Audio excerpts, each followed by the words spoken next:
Got it. Literally. Good countdown, huh? Good countdown. Great countdown. Okay.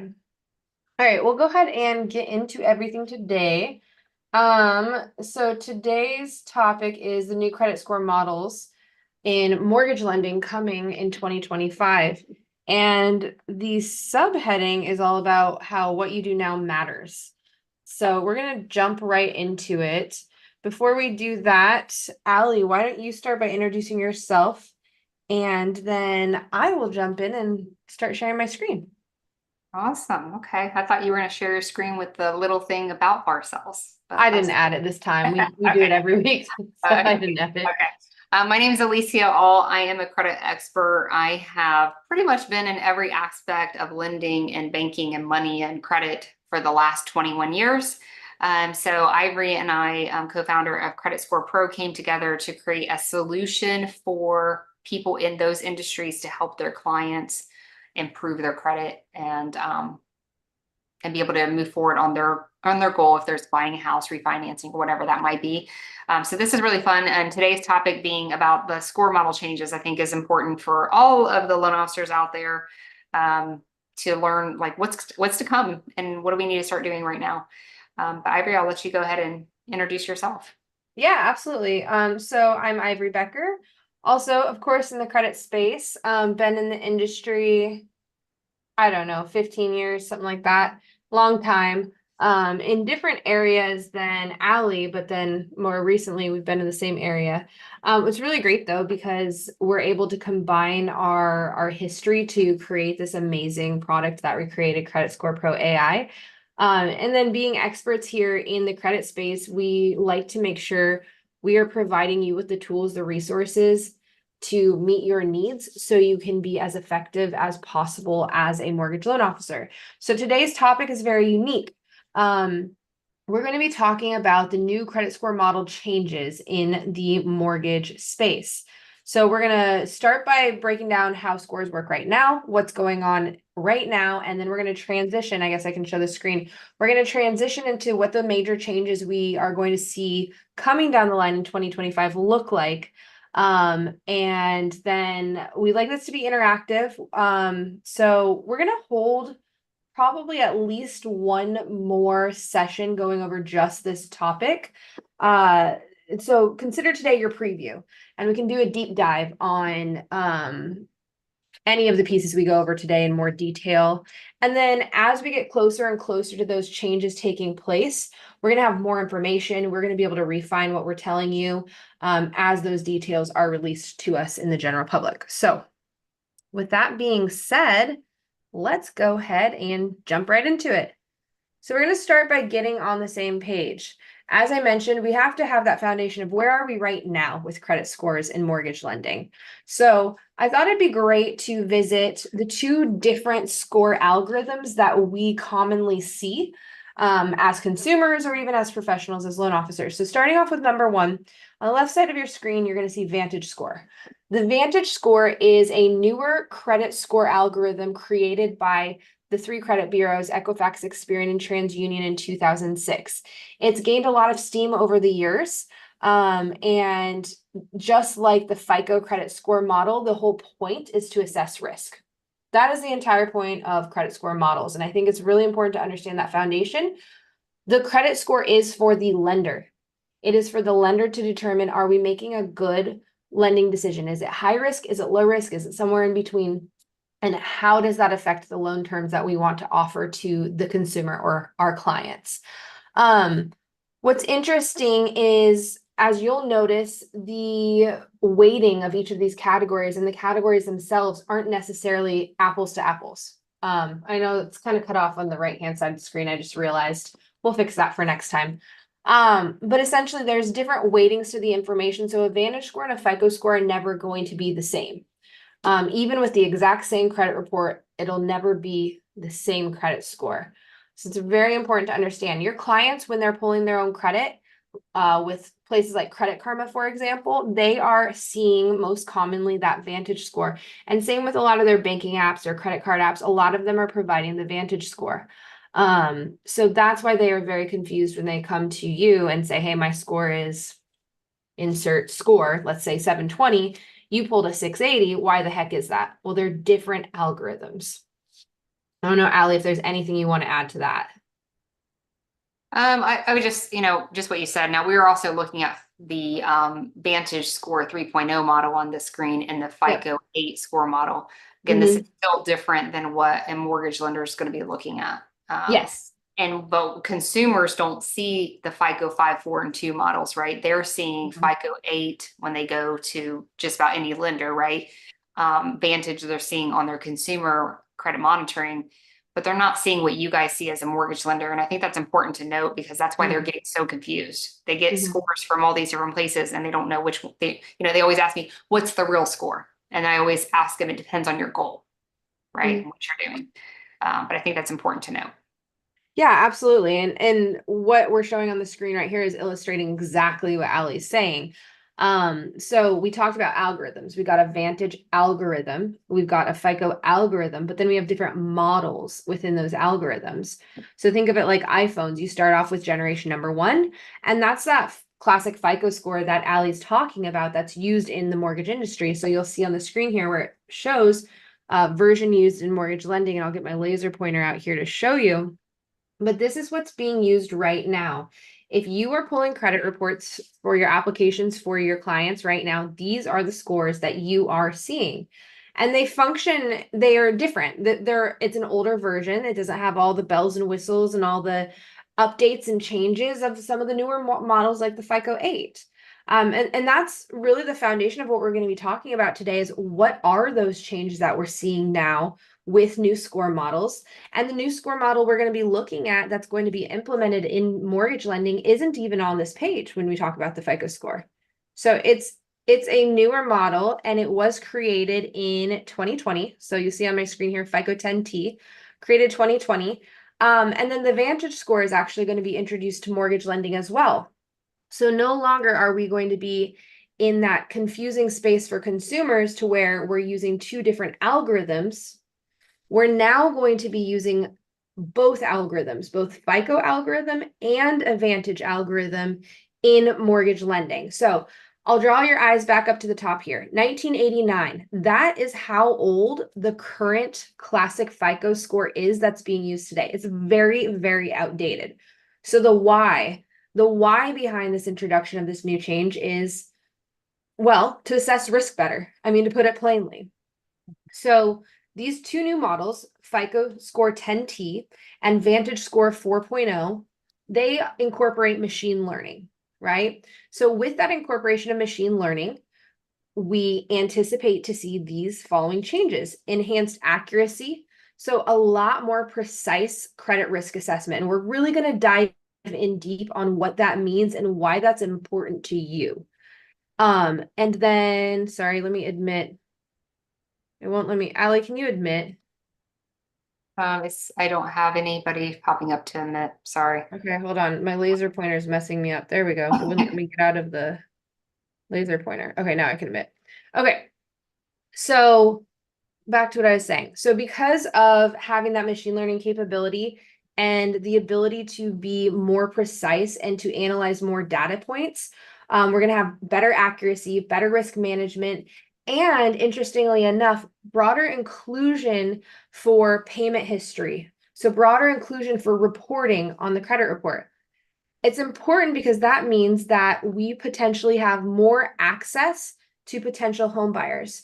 So those individuals who may not have credit scores with that current classic FICO model are now going to be scoreable. We're going to be able to create scores for them, not just on the Vantage score, which is very common to see a Vantage credit score now when you don't get a FICO score, but also with this new FICO credit score model. So some of the data that we have from FICO is they are estimating that we will expand approval rates by 5% without taking on additional risk with this new addition of using the FICO 10T model. So that means more loan approvals, less declines. That's the theory. That's the idea as far as what we're going to see.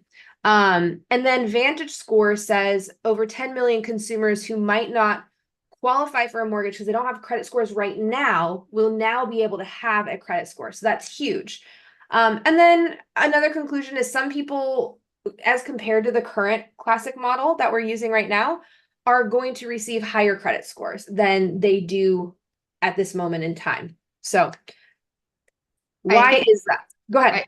I think there's a good point to this is, so they say without taking on additional risks. So what FICO 10T is trying to say here, FICO is trying to say with their model is that lenders don't have to be worried that because the model may indeed improve a credit profile doesn't mean that we are taking on more risk because that client has a higher credit score now. What they're saying is that they really should have already had a higher credit score based on what they're doing. We're just using too old of a model that doesn't really work in today's world, right?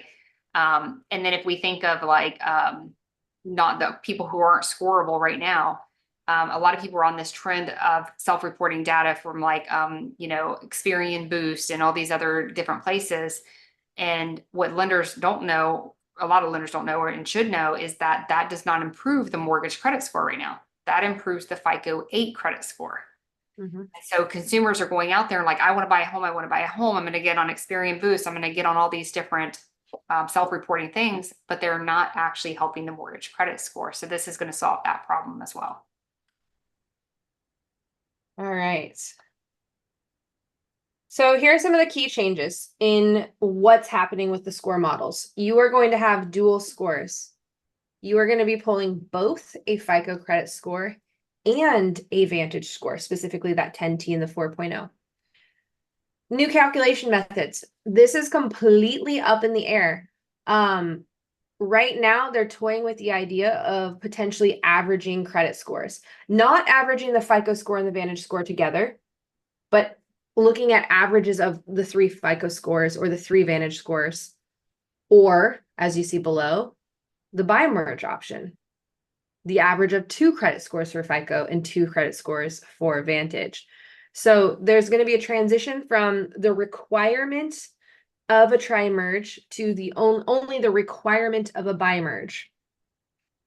And I'm going to highlight requirement, and we're going to talk a little bit more about what I mean by requirement pretty soon here.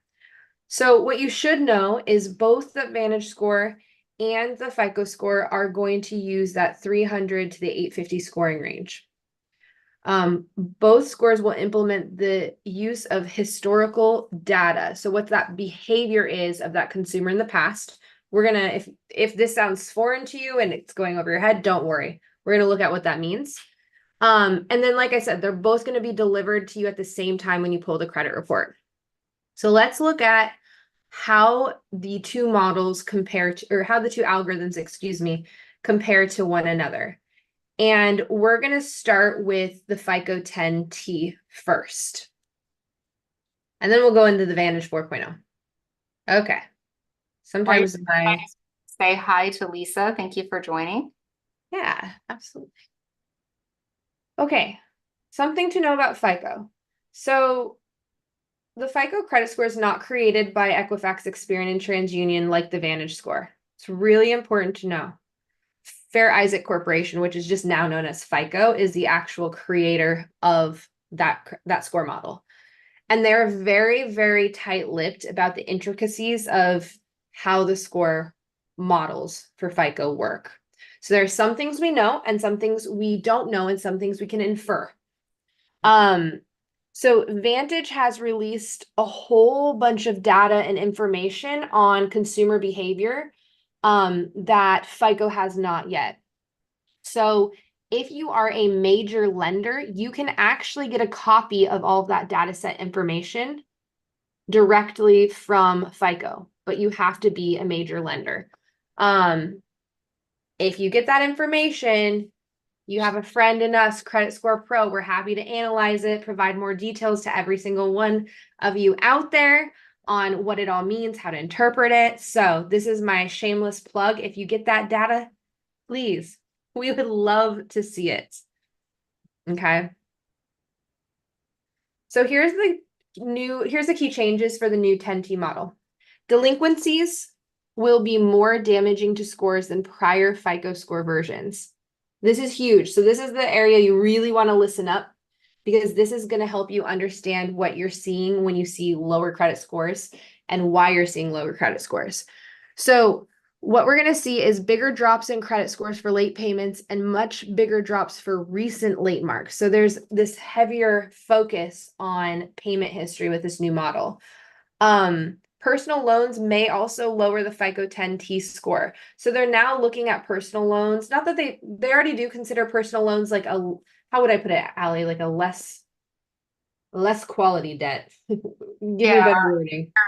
maybe it's because, if you think about the credit bureau scoring system is all about, Riskier debt. right? And if you're getting personal loans, maybe there's a financial issue and causing you to have a personal loan and it's unsecured, right? So Right. that's another reason, but yeah. Yeah, so these personal loans are going to be rated at a lower tier, kind of like how credit cards are tiered, right? A retail credit card's considered higher risk, of course, than like your Chase Bank credit card or your Citi credit card, for example. I think that's my best comparison point. Rental data, if you use rent reporting, yeah. Cut you off for a second. I just wanted to ask you a question on that personal Yeah. loan. Are you finding information that this is going to be a significant change to the current model with personal loans? Just for 10T, just for 10T, they're coming out and FICO's coming out and specifically saying might lower. This is directly their quote. So that's the only information we're really getting is might lower your FICO 10T score. Other than that, they kind of dance around it saying because it's because of the debt type. But again, they're not being overly specific with us yet. Yeah, that's the reason I stopped you there because, everyone is very individual, right, on their Mhm. credit. So if I have a high credit score, I have long history of credit, I don't have a lot of debt on my credit report, and then I open up a personal loan, I probably personally would not get affected by a drop Mhm. in. But a person who has a thin file or a lot of debt, like on credit cards and all this stuff, and they also get a personal loan, you got to think, if you're looking at a credit report and you see someone's maxed out on all their credit cards, and now you see them getting all these, affirm loans, right? We know affirm loan is like what we call a subprime loan, right? Right. Obviously, there's an issue, there's a financial issue, and remembering that the score is all based on what's your ability to pay this debt back, right? Yeah, I think that's what we're going to see more of. yeah, I think they're just categorizing it differently now rather than like they're breaking it out, if that makes sense. Yeah. But we're gonna look a little bit at exactly what you're mentioning a bit later in more detail with the Vantage score because they're very they're free with their information. They're giving us a lot of those details on how that's specifically gonna work.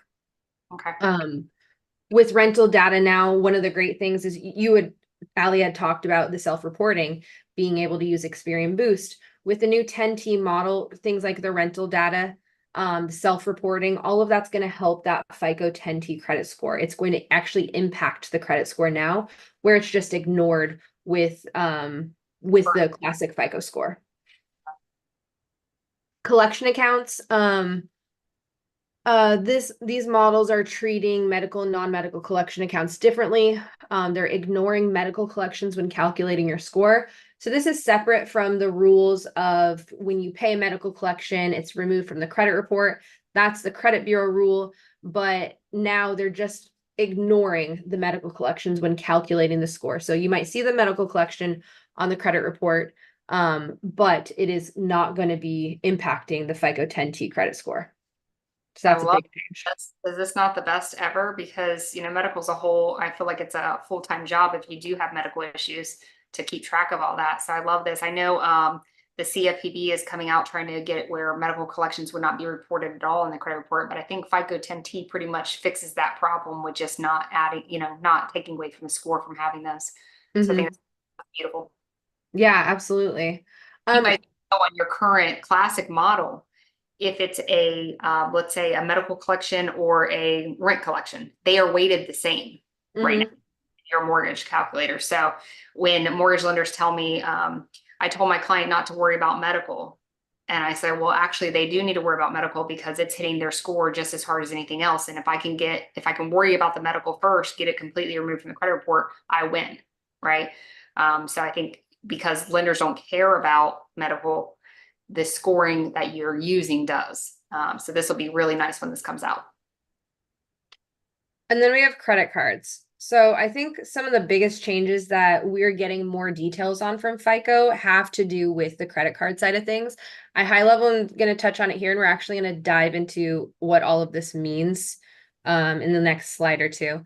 So credit card debt will have a bigger impact on the FICO score, mostly because we're looking at multiple different data points that we have not previously looked at with FICO scores in the past. Utilization's playing a bigger role, and how we're utilizing those behaviors of utilization. And I'm going to leave it at that because I'm going to dive into it. And we're introducing trended data. So what does this mean? What the heck is trended data? Trended data is looking at the behavior over the previous 24 months at certain data points. So the 3-month mark, the 6-month mark, 12-month mark, and 24 month mark are the specific data points. So what the biggest thing is okay, let's just talk about credit cards. We have people who use their credit cards, they use a lot of their credit limit every month, but they pay it off every single month, right?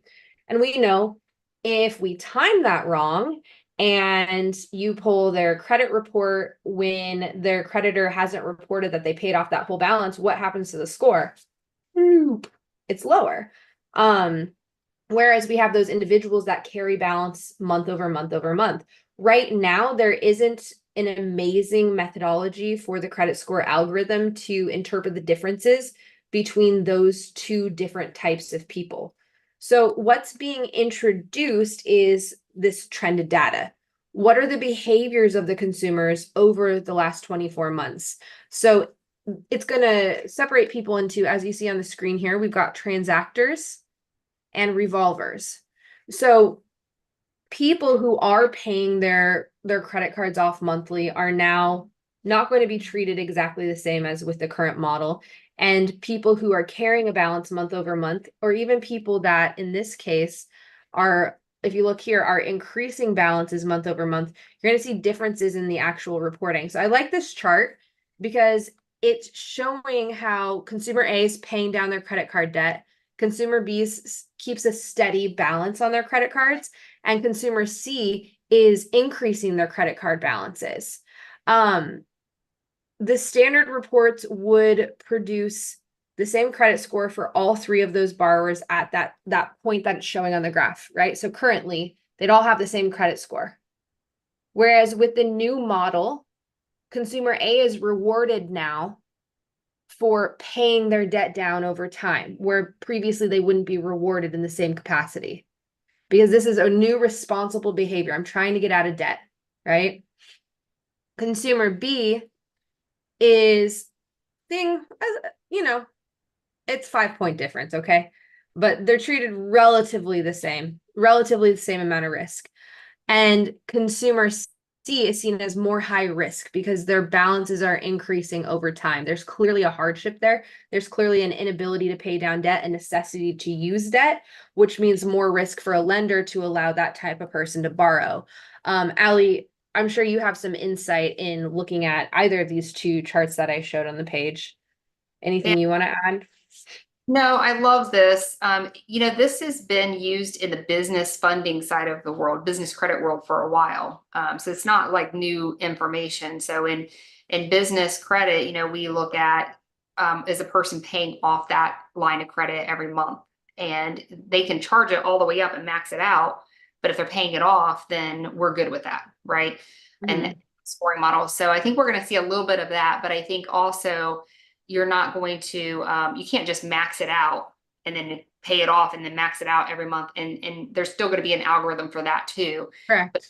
it's showing that this person, and that's a steady user algorithm, right? They're maxing it out, paying it off, maxing out.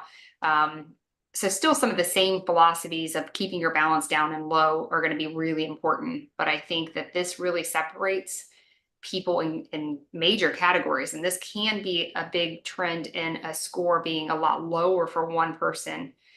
And this is where it gets hard as as a lender or anybody in the credit space, because you can't just look at a credit report and say, I know the reason why you have great credit, or I know the reason why you have bad credit, because you don't know all the trended data. You don't know what the payment process has been over the last 24 months, right?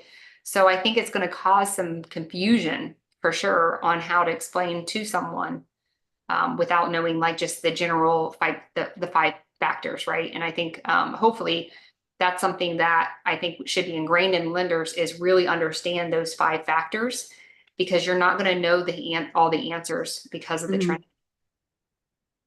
Well, what is interesting is lender reports are going to show the trended data. So you are going to be able to see the trended data for the specific trade lines. And some lenders right now they already are showing the trended data on the credit reports. It's not widespread across everywhere, but part of the rollout and part of the implementation of these changes was first providing access to the trended data so you could see the trended data and make sure for one that like it's accurate, it's pulling in properly and all of that before we do this, flip of the switch and actually start using it. So some of you either here now or watching later, take a look at your lender reports for your clients. You might see that trended data on there already. We have seen a couple reports come our way with that trended data. So it's interesting. It's fun to look at too, because you can see each of the data points they're talking about, shows the balances, shows what's going on, shows all those pertinent pieces. Okay, so let's talk about Vantage. Again, I mentioned earlier, we don't have like tons and tons and tons of information from FICO, but Vantage, they give us a lot. So these are going to be the key takeaways. If you are super nerdy, you want to know a ton more, the Vantage website gives you a ton of this information. And like I said, if we do another one of these events, we can always dive deeper on something that you find interesting. And again, as we know more information, we'll explore it in more detail too. So here's the Vantage 4.0 score factors. So you see it's a little bit different than the FICO credit score factors, the 5 factors of FICO. The factor ratio. Okay, so I'm going to try to explain this and just let me know if I make this too confusing, or Allie, you can help me clarify. What's important to know that Vantage tells us is that these are the average of all consumers, as far as the percentage that payment history affects their score, the percentage that credit age and mix affects score, etc. So no individual actually has an exact 41% of their credit score coming from payment history. This is average across the entire population. When they look at how every single score is calculated, this is the average breakdown of the score impact. We can assume it's pretty similar for FICO, and that's kind of what Allie was talking about earlier. There's some individual factors that contribute. Do you have a thin credit profile? Do you have a more robust credit profile? What's that scorecard? What's that demographic of that consumer? So I think that part's very interesting.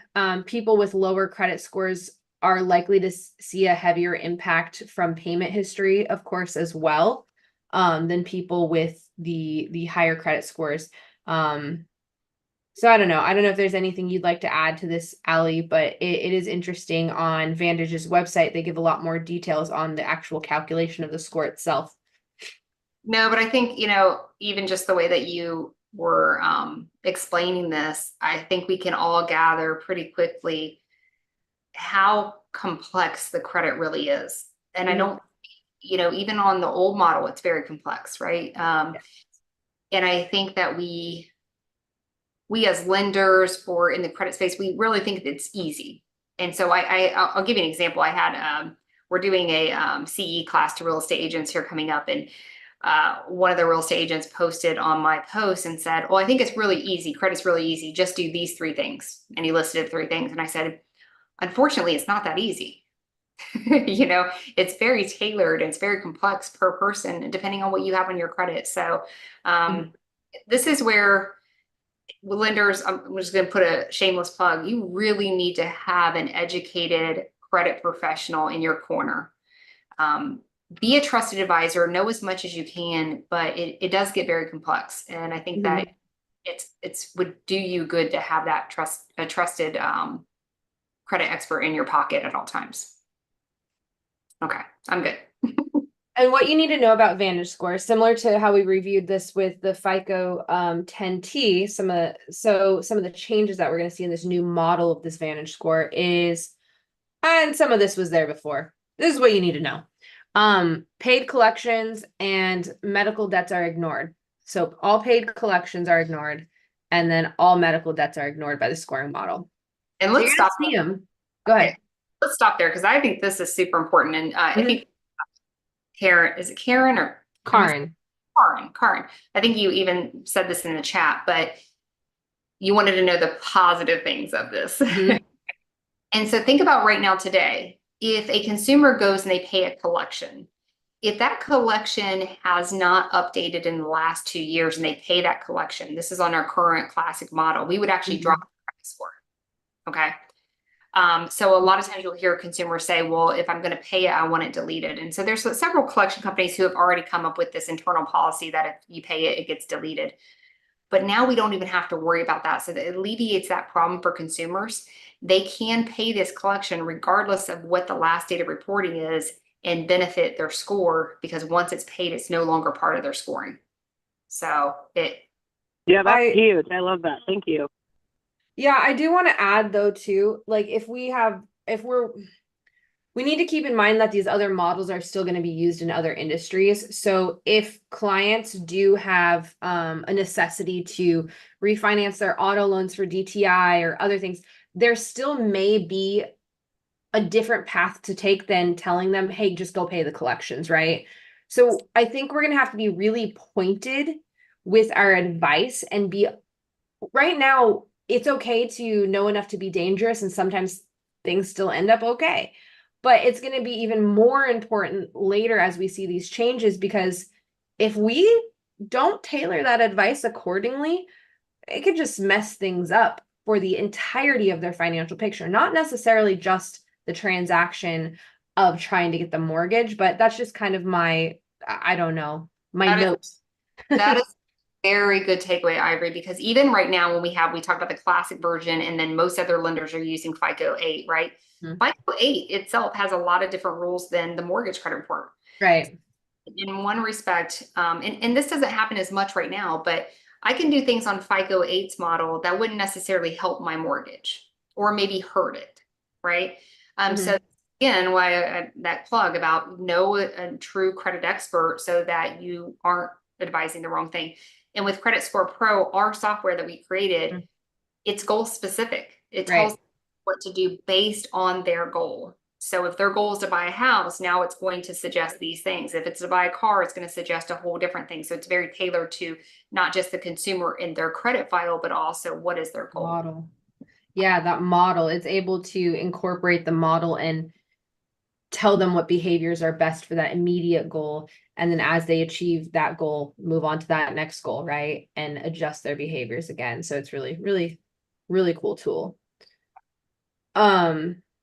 First mortgages are going to be handled differently than other mortgages. So you can think of home equity accounts as an example. So they're going to be categorized differently. They're going to be looked at differently. Like with like with 10T, rental data, self-reporting, all that's incorporated in the Vantage score. Yeah. So yeah, it's a good thing. We love that about Vantage. It's I don't see why we shouldn't be giving consumers the benefit of self-reporting information in their credit scores. It's payment history. Why not calculate it? And then collection accounts, it's same as what we already said. I think I have that listed there twice. So apparently that was a really important piece to me because I think liked it so much I had to write it twice.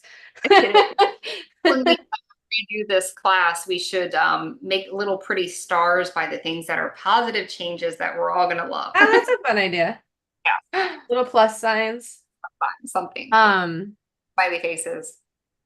So okay, if I take it back to this slide, the semi-confusing explanation of how this is not necessarily exactly 41% for me versus exactly 41% for Allie, right? Why?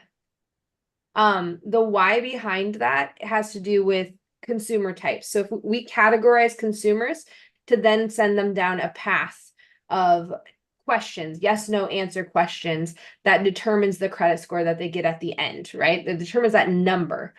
We call those scorecards. So the Vantage 4.0 is giving us a total of 4 scorecards. Oops, that highest risk should be over under thick files. So the 7 scorecards. Goodness gracious, I can't count. So the top 4 scorecards are non-scoreable, dormant, thin credit file, or a young credit file. So think of someone with not a lot of history, newer to credit. A thick credit file, I call those people robust credit files. And then within those robust credit profiles, it subcategorizes between a highest risk type of consumer, a higher risk, a lower risk, and a lowest risk. From each of those categories, think of that as your foundation, your start point. It's your initial sort. What house is the sorting hat sending you to if you're a Harry Potter fan, right? That's where you begin. And then from there, it's sending you down this decision tree of different behaviors, different characteristics or qualities on your credit report that determine that score that you see at the very end. So FICO's the same way. They have scorecards as well. They're just not, they don't share what each scorecard is like that Vantage does. But knowing that that's the premises or that's the basis of the creation of the credit score can also help you understand why Sally got 1 collection and her score lost more points than Jimmy, who got 1 collection for the exact same amount from the exact same place, but lost less points. So it's never an exact 1-to-1 when it comes to credit scoring. And this is some of the complexity that exists. Why does that matter? So Vantage Score has trended data too. So this trended data has a lot of data points. When we're talking about these data sets, this is all the stuff that Vantage has been tracking over time. And this is where all the machine learning is coming into play as well. It's taking all of this information and then analyzing it and utilizing it to create a more refined and a more precise risk profile for consumers. And I think it's really interesting if you look on the right-hand side of the screen to see all these new data points. So when we talk about trended data, we're really micro-analyzing the behaviors of consumers with things like credit cards, right? That's so many data points. And all of this really can lead us to understand how people are managing debt, whether it's responsible, irresponsible. Let's see. So the biggest change here is it's more granular. I'm just making sure I didn't miss anything in my notes. So here's a really interesting point from my perspective. As a mortgage lender, you're often ignoring everyone that's roughly a 760 or above, let's say. And we know credit scores are going to 850, right? So there's about 90 points, the top 90-point range. You're not necessarily concerning yourself with looking at, or the lender is not. It's not meaningful to the loan risk. Now there's more meaningful risk between people at those higher credit score ranges because there's so many more data points to go off of now. So it could mean, and I'm just, speculating here, of course, but it could mean, depending on organizations and their own risk assessment, maybe we see credit policy changes at some point in the future in these higher score ranges. Maybe that 760 won't be a breaking point anymore because it gives so much more visibility into the certain types of behavior that didn't ever show up in credit reporting before. So food for thought.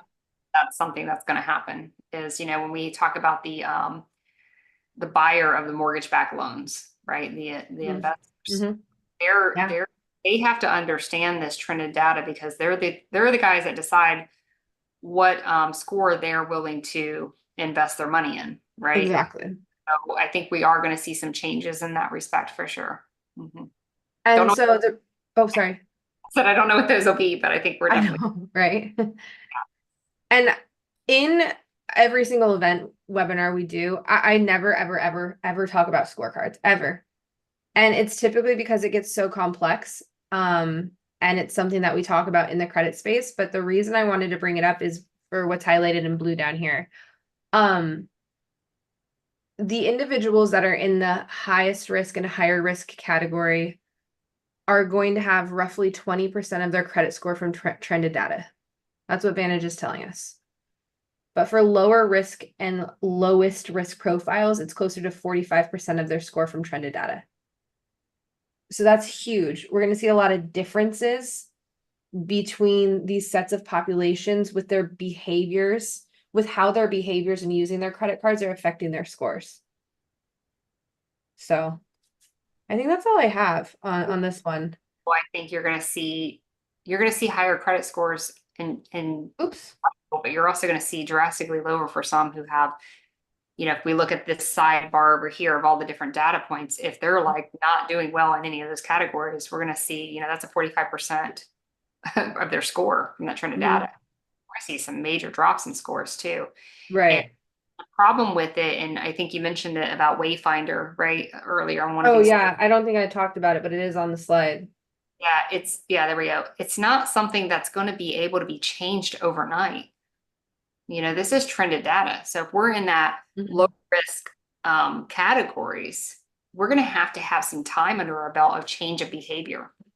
So I think the language in the credit space and in lending world is going to change, and people are going to be talking more and more about their credit habits. It's going to be the word habits come up a lot.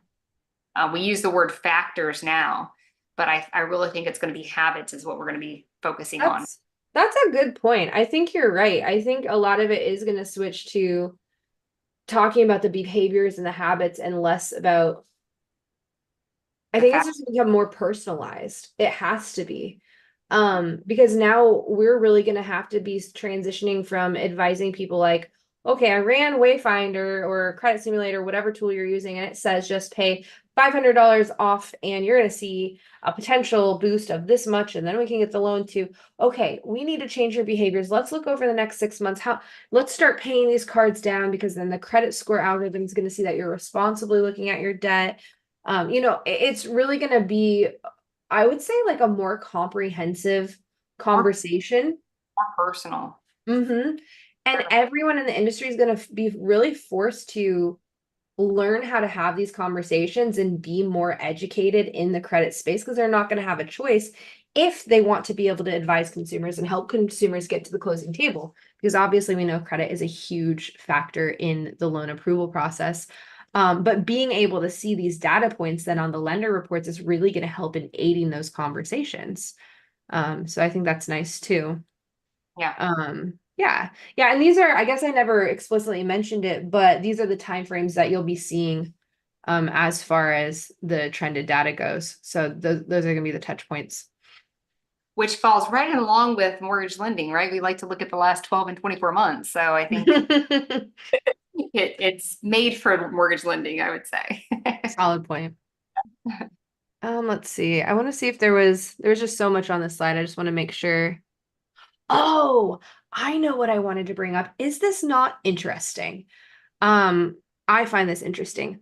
Average excess payment in dollar or percent prior to prior due amount. It's looking at how much extra are we paying on over our minimum payments monthly. Like that's now a factor. So people are going to be rewarded by how much extra they're paying as compared to the minimum payment. And then average number of payments as a percentage of the balance. Where was the other one? Oh, over limit. It's looking at how many times we're going over limit. I mean, like some of these data points are just quite interesting. Number of payments made above the amount due. So the number of the payments plus the dollar amount or percentage. So these are all interesting factors that can really aid in how we make recommendations. So if we think of like the business credit, I'm going to mention that because I think the concepts are already established in the business credit side of things, is that if I have a debt on, let's say I have a credit card debt on my business credit, if I show that I'm making 4 payments in that period of time, rather than just paying it on the due date, I get an increase in my business credit score. Then I could be paying the same amount. So maybe my payment's $30, but I decide to make it in $10 payments. for over that time, I actually get a higher credit score than if I just paid on the due date the $30. I don't know if it's saying that because it's saying above the amount due and in excess of the amount due. But then it says average number of payments as a percentage of balance. Maybe. Yeah, that's a good point. I bet it does because it makes sense, right? It's showing responsibility. It's showing that we're not just carrying debt, I guess. So you're Yeah. gonna have That's a fair point. Yeah, that makes sense. Yeah. Karin, go for it. You have a question. Yeah, sorry. I don't know if I know what all these bullet points mean. Maybe that's just a really ignorant question, but No, not at all. No, we're Um, inferring on some of it, like on the average number of payments as percent of balance. Like I'm inferring what that means based on my knowledge of the business credit side of things, right? So I think, you're right. This part, the slope of balance to credit limit, I can talk to that one. That's this. That's that, yeah. So that's that downward trend. Downward or an upward, or you're staying Yeah, stable. or upward. got it. So if you're sloping upward, meaning you're owing more and more, that's bad. And if you're sloping downward, like you're chunking away at those balances, that's good. Okay, that Right. makes sense. Yeah. Credit limit increases or decreases. So if you're calling your credit card company and asking for a credit limit increase, that is probably an indication that you're maybe in some trouble because you're trying to access more credit, right?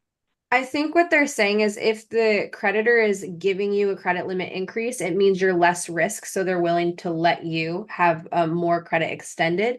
And if they're decreasing your credit limit, it's usually because you're higher risk. They've seen behaviors like maxing out your credit cards Okay. and So missing that's payments. So totally they're opposite of limiting. what I thought. Yeah, so that's what that's really looking at is actually this impacts scores right now, but the way it impacts it is different than the way this is alluding. So, Does it matter? Like, can they tell if you've requested an increase or if it's just been given to you because of your good behavior? I don't no, think the go ahead. only is if a lender decides to give me an increase, then they have done a soft pull of my credit because they're Right. constantly looking at your credit, and then I'm getting the increase. But if I call into a lender and ask for an increase, I'm gonna get a hard pull to my credit file to decide if they want to give an increase. So that's the only difference is you'll see a decrease in score. You're gonna lose some points that you didn't gain because they pulled a hard pull, right? You're not Yeah. gonna see it, but it's gonna be there.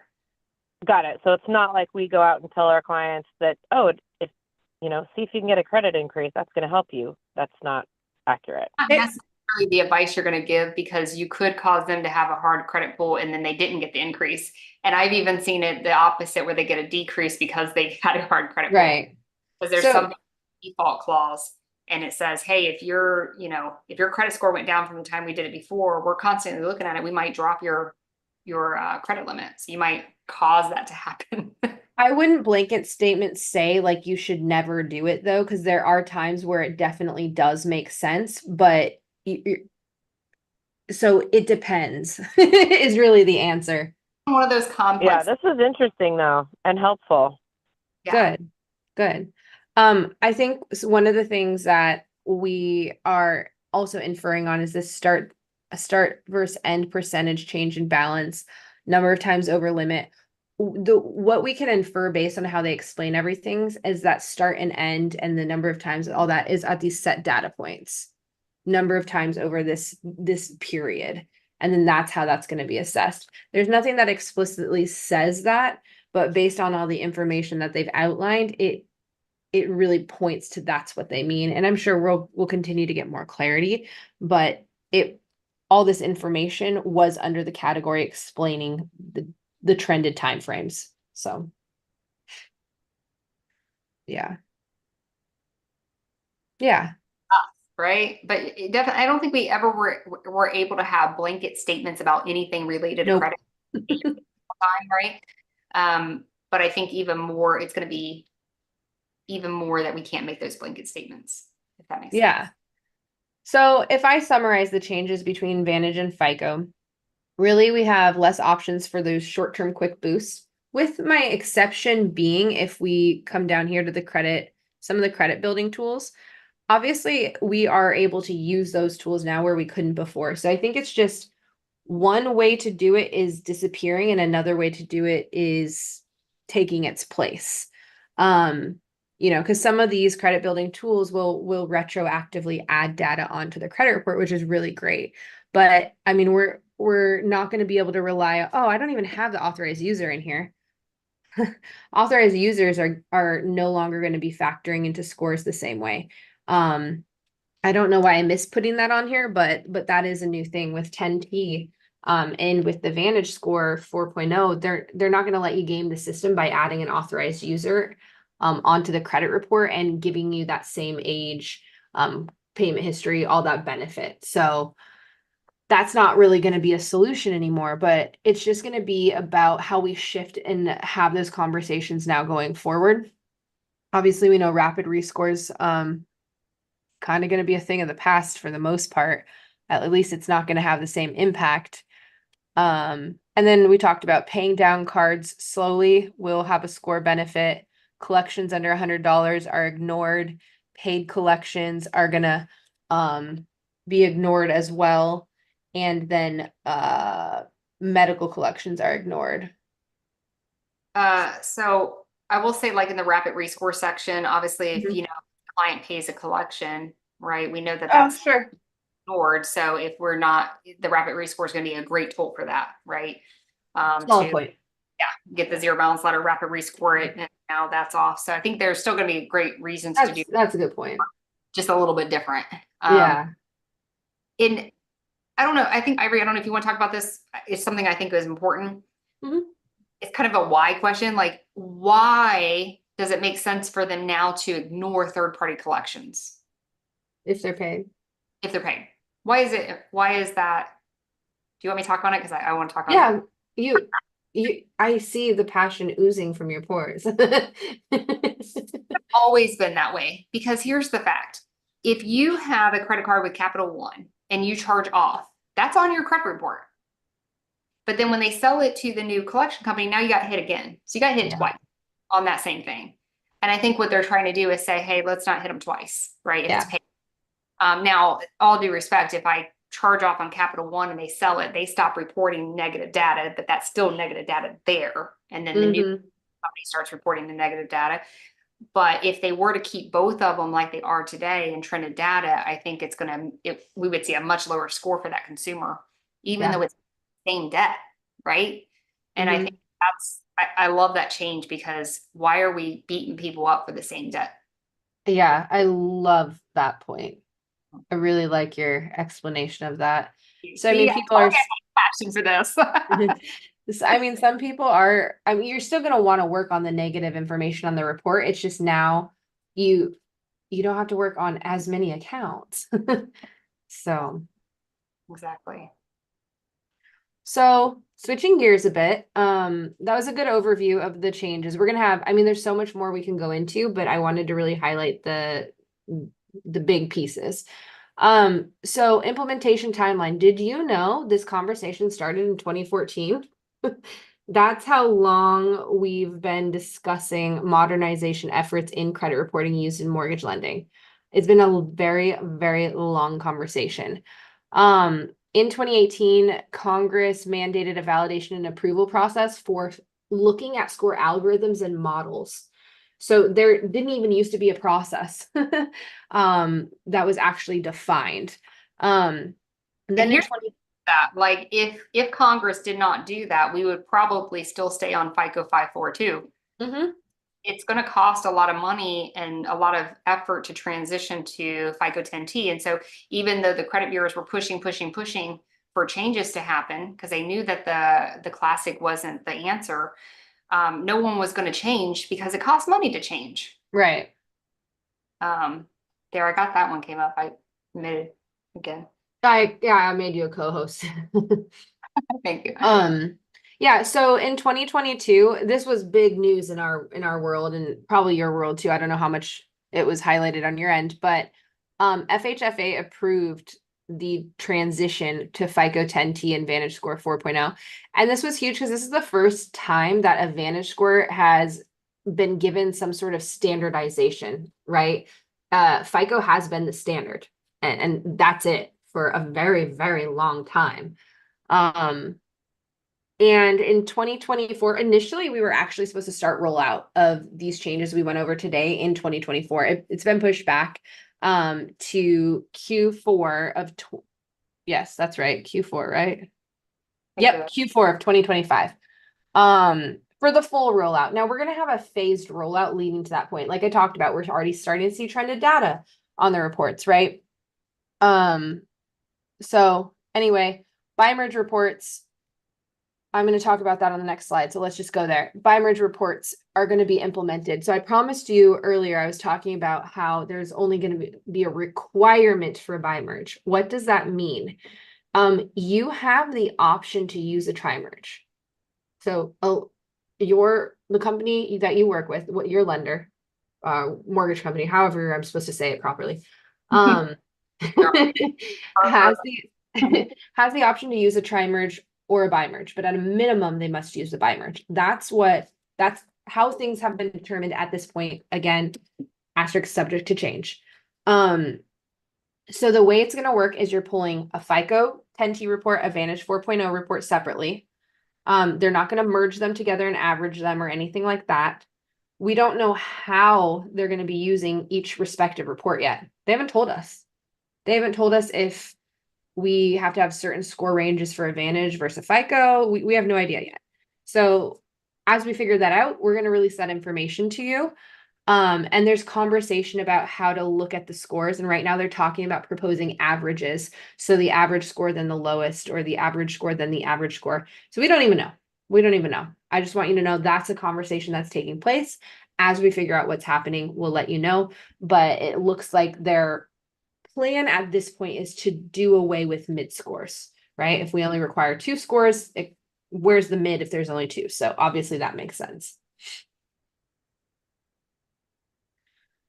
So I think we talked about this. The whole point is more precise credit risk assessment, more inclusive data, right? Having more data points, and then creating more access to credit for consumers, especially those who are unrateable or uncredit scoreable, which is not a word, of course, in today's current market.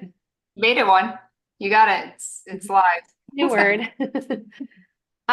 So we talked about Credit Score Pro very, very, very lightly so far.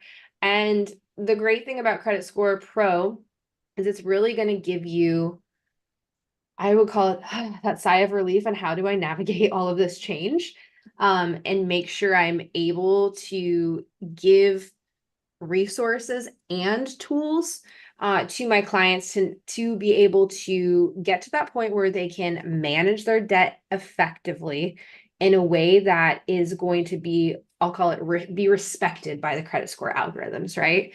And provide them with the education that they need, all of the support tools they need, all of the credit building tools they need, that self-reporting options, all of that. To get to those higher credit scores and maintain them. We all want to see those scores I'm showing here on the screen, right? That 832, 795, and 825. So it's going to help you as loan officers and your clients dispute negative information on the credit report and build that credit action plan to improve and maintain scores. And really, this is where it comes to play. And I'll show you a little bit. Actually, I'll let Allie show you more about Credit Score Pro in a second here. But what's going to be important with advising clients is how to, one, monitor your credit. If your client is not monitoring their credit, they cannot assess what behaviors are driving their scores up and down. Right? They need to understand that. They need to understand how to effectively manage their debt. We talked about that through today. And they need to understand what credit building tools exist that can create boosts for their credit score. And we want to teach them how to avoid those common pitfalls. So during this transition, what we hope to do for you is give you additional training, give you tons of resources and tons of support along the way. And with that being said, Allie, I'll let you take it away with what our technology can do to aid in this transition and provide exactly what is showing here on the screen. So, we talked about how complex this all is. And credit scores have always been complex. That's not really new. It's just Right. different and and there's more complexity to it. which goes to say, when we talked about, we can't have a blanket statement. We can't say, go tell the client to, go get an increase on their credit card. Like that was one of the examples we gave in this webinar, right? There's not room for that at all. So now we really need a tailored plan specifically for that consumer.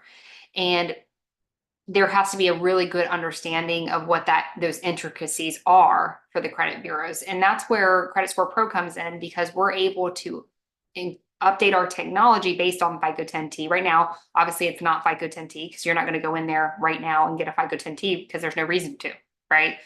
But here soon, as things change, we'll be able to pull that credit report in, and it's going to say for FICO 10T client or whatever, Vantage 4.0, and they're buying a house, here's what you need to do. So you're not having to worry about whether or not you're telling them the right thing or the wrong thing, right?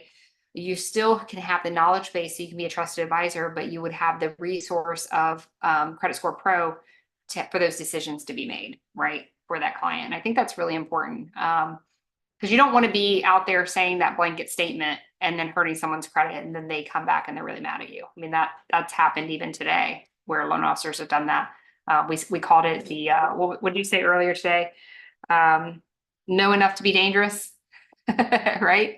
It's going to be more extreme than that when this all comes out. So we have the technology right now that analyzes the credit reports and gives those consumers specifically what they need to do, whether that's pay down a credit card debt, activate a credit card that's, is aged or whatever. So it's important that you guys know that, and incorporated in that, we have all kinds of other tools. So above and beyond the action plan that says, here, do this, we have AI disputes process, so they can clean up their credit report for any errors and things like that they might have on the credit report.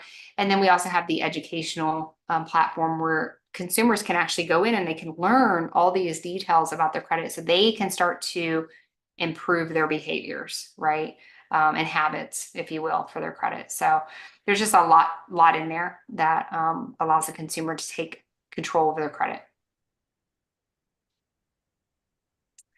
And what do you think about like credit experts? I there's going to be a decline in credit experts out there in the world, or ones, I would say, because of all this complexity.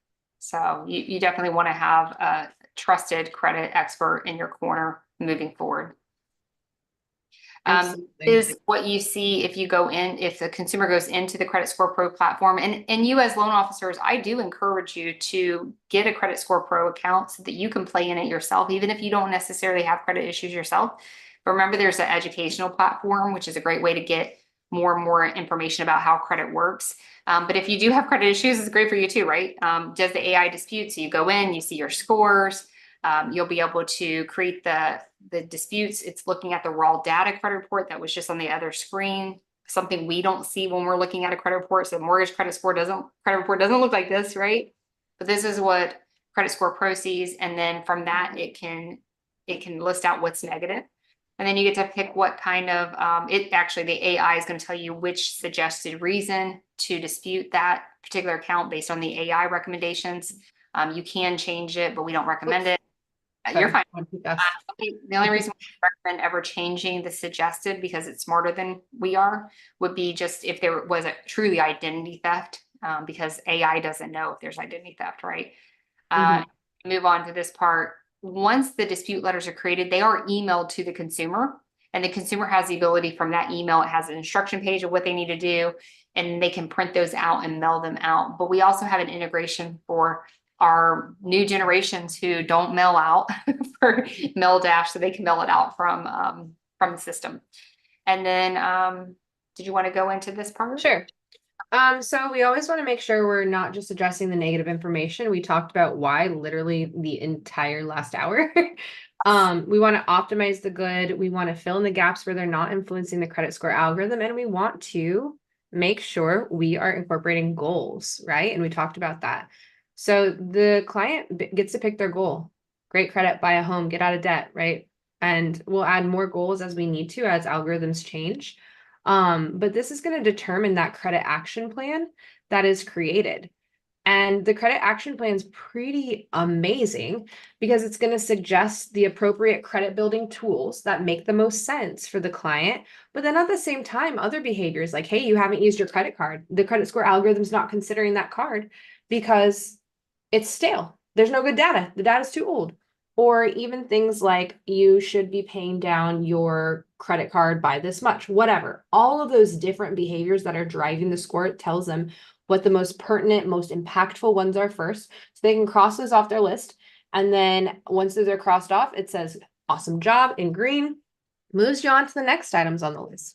And the client can change their goal as often as they want. And you'll see here, this one is to buy a house. So, Yeah. And I think that was a important takeaway is that the action plan gives them the actions they need to take, but also the resources for those actions, right? exactly. And we're saying, so if they do need to they have a thin file and they need to build credit, it's going to give them the appropriate credit building resources that we've already vetted. So they're not like, goodness gracious, how many people go and get the first Premier credit card and they're paying an annual fee plus a monthly service fee. Like those aren't needed, necessary for credit building. So we vetted the ones that we believe are the best, cheapest, if not free resources to build credit. Absolutely. And then the last part is about financial literacy. Well, we've learned how important it is to understand how credit works. It's quite complex, but it's important to build a foundation and then a foundation that you can grow upon. And that's exactly why we've built in the credit coaching mechanisms within the platform. And as these new models are introduced, we will be creating new sections to the credit coaching that goes over these model differences and why mortgage lending is a bit different than other types of lending. So this is also great if you're a loan officer, you want to understand credit. We just spent an hour today talking about it and we barely hit the tip of the iceberg, right? If there's a specific scenario that you're encountering with a client, if you want to know specifically how something works, the credit coaching section is amazing for that because it allows you to take bite-sized videos anywhere from 5 to 15 minutes on a specific topic of your choice. So, I mean, it brings it all together by saying, let's let our AI be the expert. So you don't have to understand all the laws, all the regulations, every single teeny tiny nuance when it comes to credit. This tool can help guide your clients and you to the behaviors that are needed to get and maintain that high credit score. It's also free. So it's completely free. The only thing that a user pays for is just accessing their credit report with our partner Smart Credit. And feel free to visit us online at creditscorepro.ai. We're highly over on time today, so I'm going to cut it for today. But visit us online on our website, join our Facebook group, the Credit Score Pro AI Credit Revolution, and we'd love to see you again next Thursday. Yes, and I do want to leave just this one little thing. We are more than happy to come into your organization on a Zoom call such as this and teach your organization what we just went over right here. So if you want to like a private what's within your organization, which will allow your loan officers or whatever to interact a little bit more with us, asking questions, we would very much love to do that. So just reach out to us. You can reach us at support at mycreditscorepro.ai. Not on here. No. Support at mycreditscorepro.com. I'm sorry, .com. So let's say that one more time, just because support at mycreditscorepro.com. All right. So reach out to us if you'd like a private. It's on our website, so you can also go to our website if you get it. All right. Well, thank you guys for today. We appreciate you being here. See you next week. See you next week. Bye.